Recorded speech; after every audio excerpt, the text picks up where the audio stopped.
Okay. To all of you and also to Jonathan, I just wanted to say I'm so grateful for the ways in which your really exciting work in pre-modern disability studies, gender, race, and adjacent fields has just done so much to bring richness, rigor, creativity to disability studies and to pre-modern disability studies in particular. So thank you all so much for joining me today. And I just thought that it's been great to have this moment of collaboration with you all. And I have a few questions, but I also want to be able to open up the floor to people and also to you all. So this is to all of you, but to frame it just a bit, Sonya, in your book, Imagining Autism, you draw attention throughout the book and in the afterword, I think, in particular, to the popular saying, if you know one person with autism, you know one person with autism, which obviously is a saying that provides a commentary on the rich diversity of the autism spectrum. And in another quote that in my class we've been discussing quite a bit, we have the American historian Douglas Bainton's comment that disability is everywhere in history once you begin looking for it. And so, of course, this has been echoed and reformulated in various ways by a whole host of disability studies scholars. And it's a quote from 2001 from the New Disability History in an essay on disability and inequality. But the fuller comment that he provides, though it's not cited as much as that first part, disability is everywhere once you begin looking for it, is disability is everywhere in history once you begin looking for it, but conspicuously absent in the histories we write. So I was just wondering if you all could comment, be it from a theoretical or a pedagogical perspective, or in the work that we do when we plumb the archives and through research, what should we do? And this is again a question that I've gotten so often from my students. What should we do both with the richness, diversity, and presence of disability, especially if we take it as a disability that exists everywhere, and then the pervasiveness of various metaphors, the disqualificatory metaphors of disability, for example, and this concomitant archival absence and silence that the work is to kind of fill. So if you have any thoughts, theoretically, pedagogically, whatever direction you'd like to go in, I'd just love to hear from you. Any one of you. Andrew, you look like you. I have a thought, ideas. but I think it's taking the question in a different direction, and that's why I'm hesitating a little bit. So let me start with the other direction, and then I'll maybe work my way back to closer to where you are. I was thinking about the rest of that quotation, conspicuously absent from the histories we write, and I was thinking about it in relation to the paper I gave, and the extent to which there, and I think elsewhere in my work, I'm increasingly interested in ability rather than disability. And to a certain extent, I think this is my training as a literary scholar, which is to say there are so many stories that are told about disability or about disabled peoples with disabilities, that I become increasingly interested in what's at stake in those stories for people who don't have those disabilities or those impairments, and what stories are they telling about themselves? This is, again, coming back to the Saidian self-other opposition. So I think that's part of it, but it's also taking a cue from moments in pre-modern critical race studies when at first it was noticing characters of color or individuals of color in the early modern archives and writing about them. And then there became a moment when it was flipping the script and say, well, what does this tell us about whiteness and white supremacy and the stories that it's telling through these individuals? So I need to think more about the rest of the question, but that's my initial response. Yeah, thank you so much. Your response also made me think of like the writing element of his comment too, like, and how that even ties in with like the stories that are even fabulated or these kinds. Yeah. Yeah, I think for me that was just to build on that, thinking about ability and disability, not necessarily as neutral formulations. I mean, I think premodern critical race studies and critical whiteness studies in particular gives us a really fruitful terrain for thinking about how that's non-neutral. I think you alluded to this in your talk, and maybe Sonya did as well, but that these are not sort of neutral formulations, right? So I think taking very seriously the invitation of cripping the archives and thinking about what that means. I mean, in my own experience of exploring soundscapes, right, I began that work without really thinking in terms of ability, but at some point it occurred to me, all this emphasis on sound studies and soundscapes, but what about autism and the privileging of the auditory, and what does that mean for ability? So I think finding that tension, that dynamic in other theoretical movements that, again, the absence might seem to be absent, but it's actually there if we look for it. Yeah. Yeah, Sonya, I was wondering if you had, I thought your afterword, I love imagining autism, and I thought your afterword was just really, really impactful in your kind of drawing attention to that as well. Thank you. I like your question about history and about disability being written out of history. And I think it's a process that is ongoing, and that many people are not thinking about the ways in which we erase disability on a daily basis. Like, many of us are teachers, but we don't always go into class with the needs of our students with disabilities at the forefront. And so that is also a part of the process of disability erasure when we are gearing our lectures or our classes toward this assumed able-bodied student, when we know that many of our students will have invisible disabilities. And so part of undoing that erasure in the present day is also, part of what we do as teachers in the classroom, I think.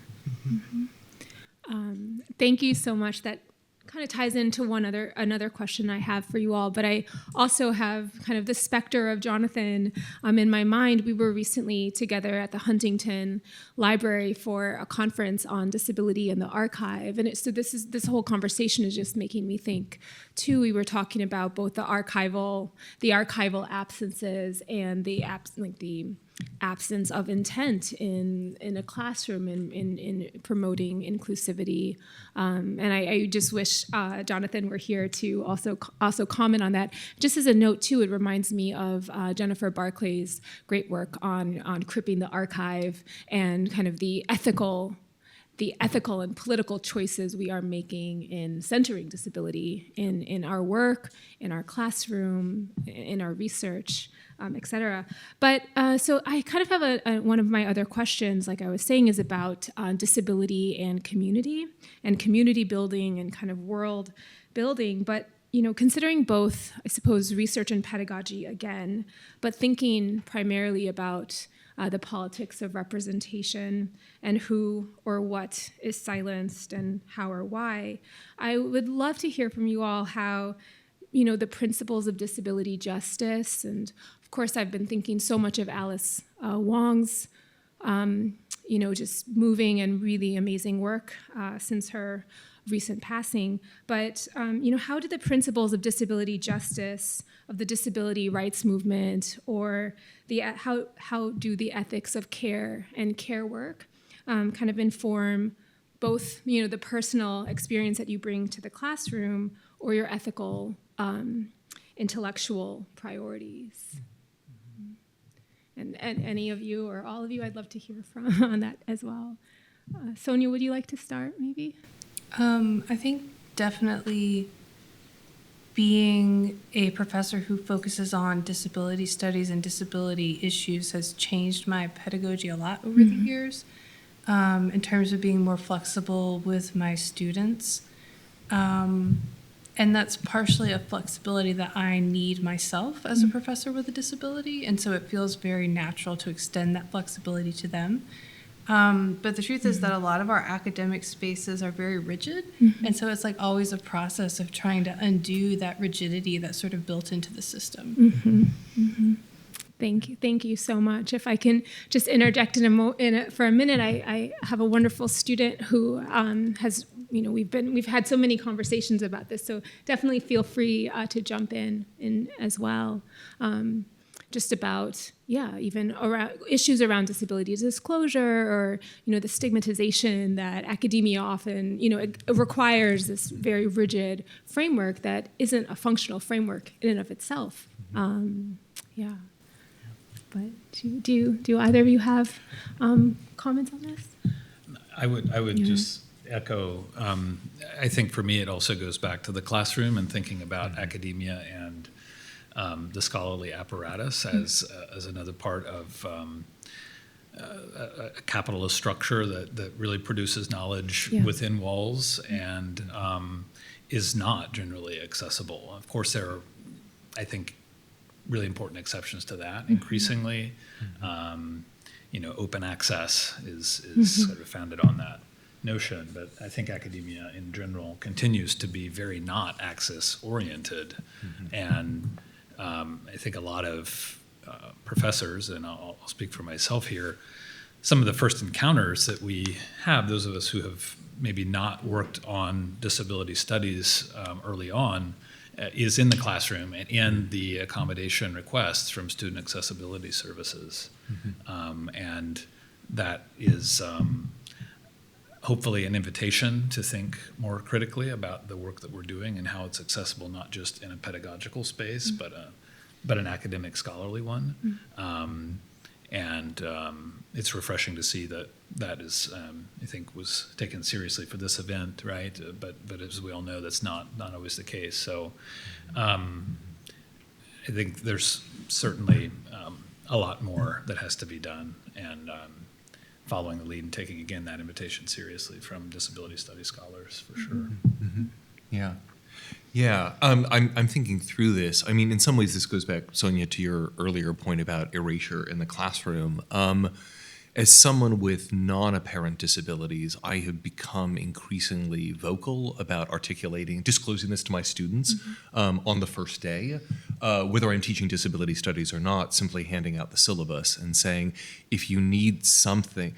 So this is where disability justice principles will come in, is to say, so I'm a professor with non-apparent disabilities, which is a way of saying, I know what it's like to request accommodations and to go through the horrible process of submitting documentation after documentation and asking for things that are, frankly, really straightforward and easy to provide. And the institution says, well, we're not gonna, or give us another piece of paper. So I will give a shorter version of that statement to my students to say, whatever you need from me, just tell me. You don't have to have gone through our accommodation services on campus, and you don't have to provide me any justification or documentation. Just tell me what you need, and if your needs change in the middle of the semester or your sense of those needs shift, that's fine. Just tell me what you need, and I'll make sure you get it. And I think that's in part to bring it back to the principles of disability justice, rooted in this idea of disability solidarity, which is to say, my experience of incapacity is different from the experiences of some of my students. And that's fine, but that doesn't mean that we can't find ways of supporting one another without, the documentation that's required around this.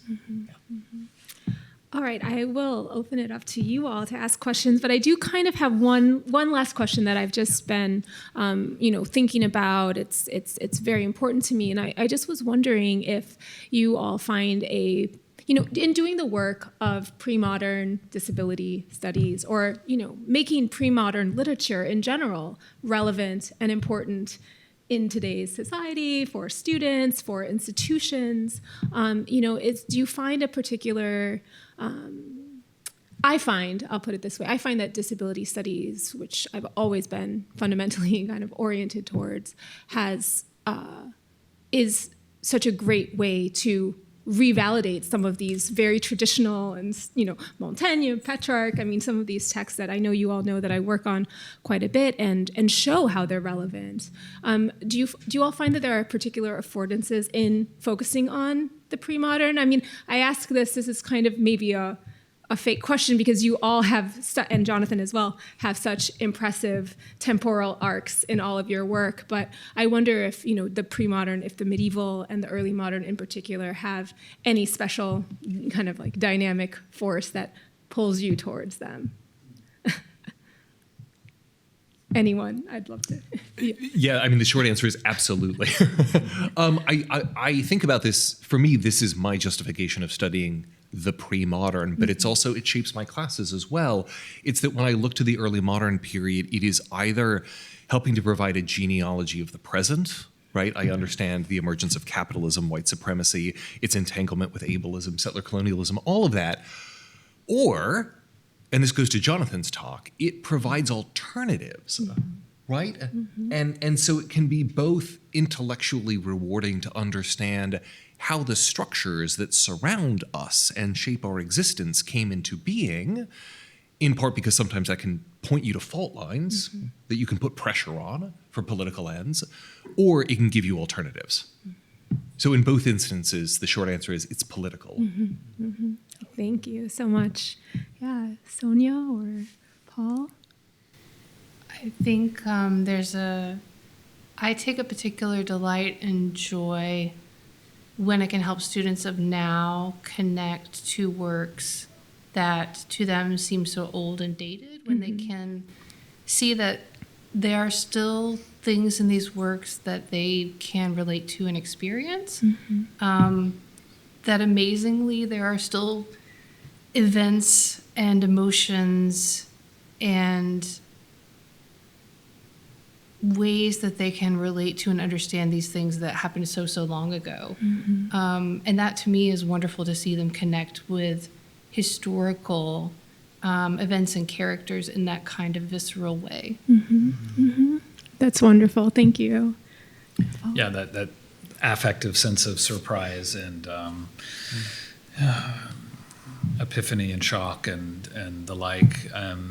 I think that there's a diversity of responses there in discovering that, in fact, the pre-modern period is much more accessible, in fact, than many students would have assumed. And for me, that's a particular draw to the pre-modern period, particularly for students who are not accustomed to finding that access, right? So I think the theme of access is important, but it's also an affective experience of encountering that realization that whether it's through whatever category and intersectional identity,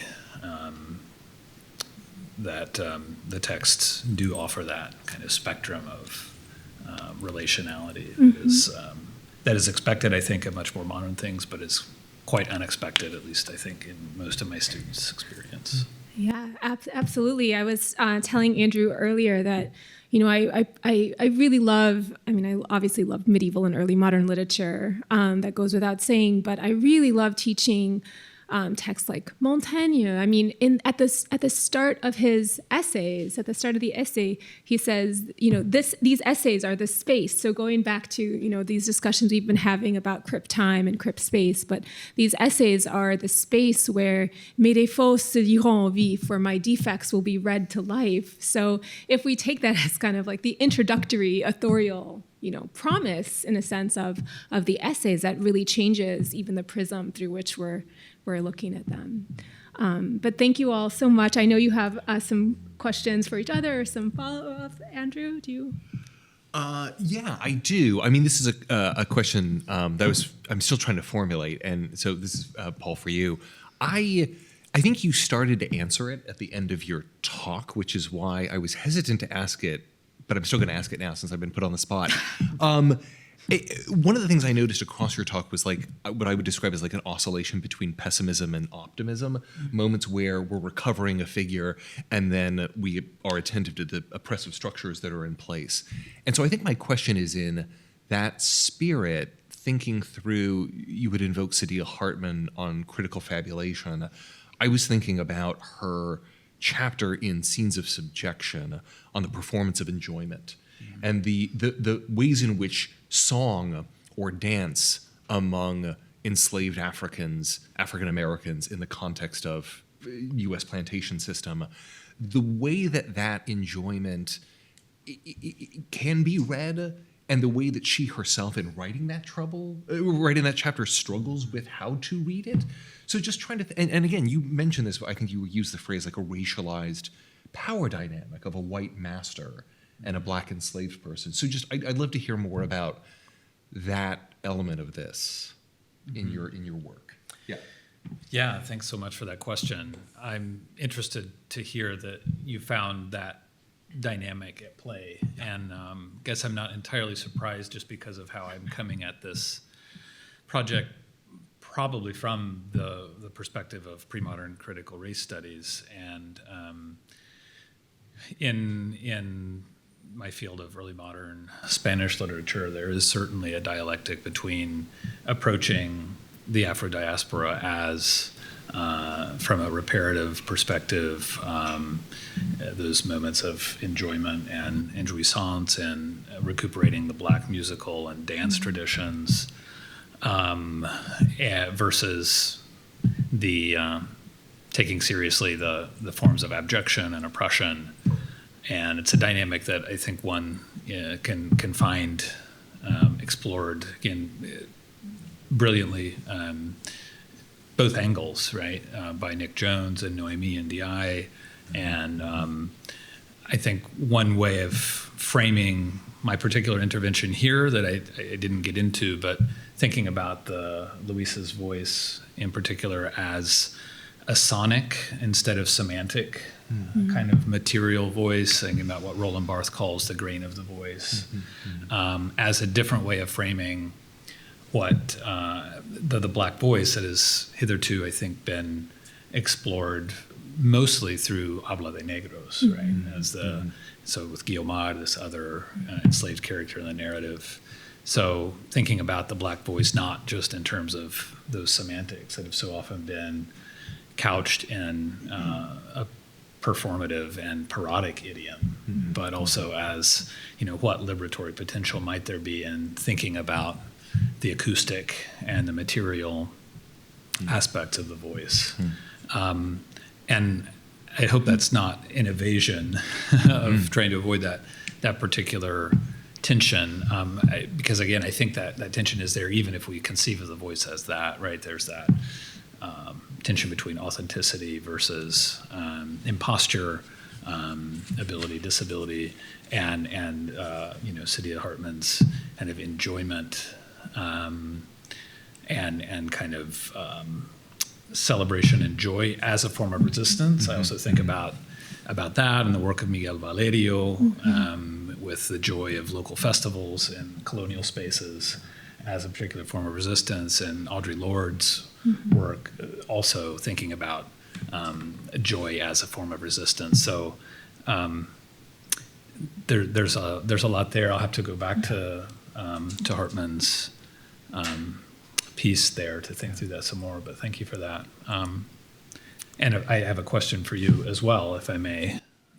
Can I just say that sorry, not to interrupt, but no, that just really makes me think too of the destemplada voz de la zampoña mía, and like the way that like being destemplat, like this discordance is part of the sonoric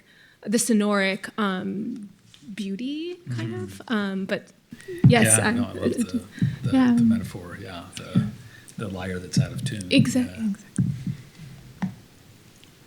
We're getting. Okay. We have a couple minutes left, so I do have a question for Sonya, and other people might have questions too. But I know you also have a question for Andrew. So, Sonya, I just was wondering if we could hear a little bit about the framing of Shakespeare is autistic. I wrote that paper for a Shakespeare Association of America seminar last year because since coming out as autistic in the professional realm, I've had the delight and joy to meet many, many other autistic Shakespeareans. So there seems to be a thing to this. And I wanted to sort of think through, like, what is it about Shakespeare studies as a field that is attracting so many neurodivergent scholars specifically to that field?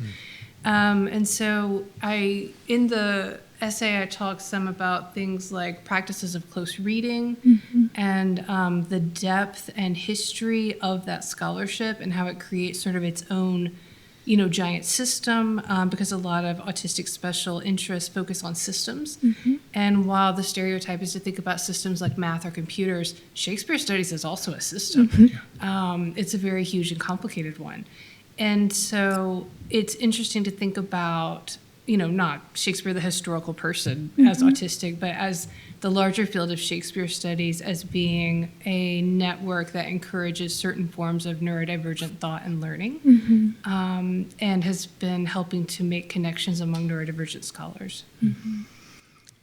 Thank you so much. I know I speak for everyone probably that we can't wait to read this. And I just love I found this also in Imagining Autism, that you were really building a type of community with kind of the ethical choices and approach and framing that you were making.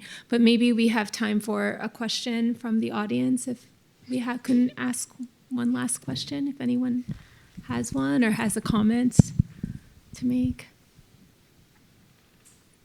Oh, yes. Thank you. Hi. I don't know if this is, it may be a question, it may be a comment, but I was interested in the connections in some of the papers between the idea that, history has not told, or historical fiction, as well as history itself, has not told stories of disability in ways that provide justice. And I was wondering if you all thought that post-apocalyptic fiction is telling a different story or stories.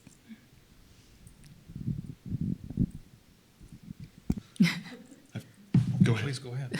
Well, I'm worried I'm dominating. So it's a great question. I know my immediate thought is Octavia Butler. Parable or Parable of the Talents has been extraordinarily helpful for my own thinking. So I'm happy to say more about that, but I know other people want to jump in. So I'm just going to throw out quickly the other thought that I had here as you were asking your question, which is about scholarship as another way of rewriting these stories, which goes back to the question that I got earlier about the 1619 project. That maybe it's post-apocalyptic fiction is one space for remediating the problems that we're seeing in the archive. But scholarship, I think, is another, where we're trying to tell the stories that we're seeing, either in the historical archive or in the literary archive, differently, and draw out themes that are maybe submerged, which maybe brings us back to the opening quotations, Alani, you were giving us. Yeah. I will second that about Octavia Butler. I teach her work in my disability and race class at Morehouse. And she, was herself a neurodivergent author. And so when she's writing characters in these post-apocalyptic worlds who have, disabilities that are imaginary and, fabricated, I still feel like her lived experience of disability influences how she creates those characters. I'm glad you asked, because I'm a big sci-fi fan and I've written about that a little bit too. So just a little confession there of my own. But I was just going to kind of pass that along and ask what you thought about that. If you think that there's, in post-apocalyptic literature. Well, I was talking to Sonya earlier, and I asked if she had read Station 11. And when you guys were talking about, or seen it, I have not seen it, I read it. And so when you were talking about this, I was thinking about adaptation and appropriation, because I'm a Shakespearean as well. So of course but I was also thinking about the characters who I remembered who had a disability in that work, but I didn't know if I was not thinking of other characters who also had a disability in that work. And so then I was just thinking about that. But one of the characters, I don't want to spoil it for anyone who wants to read it, but it was post-apocalyptic, and so one of the characters that was written about who had a disability died really early.